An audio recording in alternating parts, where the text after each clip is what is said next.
Hi welcome back to my mini blog. మా mummy గారి చేత నేను చికెన్ దమ్ బిర్యానీ చేయించుకుంటున్నాను, చూసేసేయండి. ఫస్ట్ 1 కిలో చికెన్ తీసుకొచ్చుకొని అందులో వాష్ చేసుకొని పక్కన పెట్టుకున్నా. అండ్ అందులో కొంచెం ఉప్పు, కారం, పసుపు, కర్డ్ అండ్ మసాలా దినుసులు వేసుకుంటున్నాను. అది ఒకసారి కలుపుకున్న తర్వాత అందులో అండ్ చికెన్ మసాలా, గరం మసాలా కూడా వేసుకున్నాను అనమాట. తర్వాత ఒక 2 చిన్న నిమ్మకాయ కాయలు పిండుకున్నాను, రసం అనేది. అండ్ చాలా బాగుంటుంది, టేస్టీగా కూడా ఉంటుంది అనేసి అది అయిపోగానే పొడుగ్గా కట్ చేసి పెట్టుకున్న పచ్చిమిరపకాయలు అండ్ కొత్తిమీర, పుదీనా కూడా కడిగి వేసేసుకున్నాను అనమాట. అవన్నీ బాగా కలుపుకున్నాను. ఒక 1 అవర్ 2 అవర్స్ నానబెట్టుకుంటే బాగుంటుంది, ముక్క అనేది సాఫ్ట్గా ఉంటుంది అనమాట.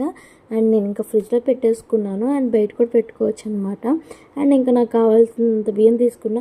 1 కిలో చికెన్కి 1 కిలో రైస్ వేసుకోవచ్చు అనమాట.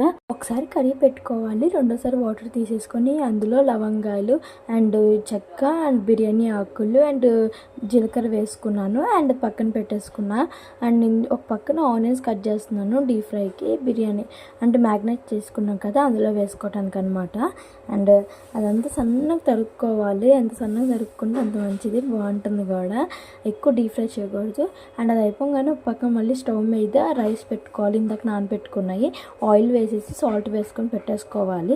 ఇలా మ్యాగ్నేట్ చేసింది ఒక్కసారి ఉప్పు వేసుకొని దాని మీద ఒక 70% రైస్ ఉడకబెట్టేసుకొని ఇలాగా డెకరేట్ చేసేసుకొని వేసుకోవాలన్నమాట. వేసుకున్న తర్వాత ఒక 40 మినిట్స్, ఒక 45 మినిట్స్ ఉంచుకోవాలి. ఉంచుకున్న తర్వాత వేడి వేడి బిర్యానీ అయ్యింది, చాలా టేస్టీగా ఉంది. Bye bye.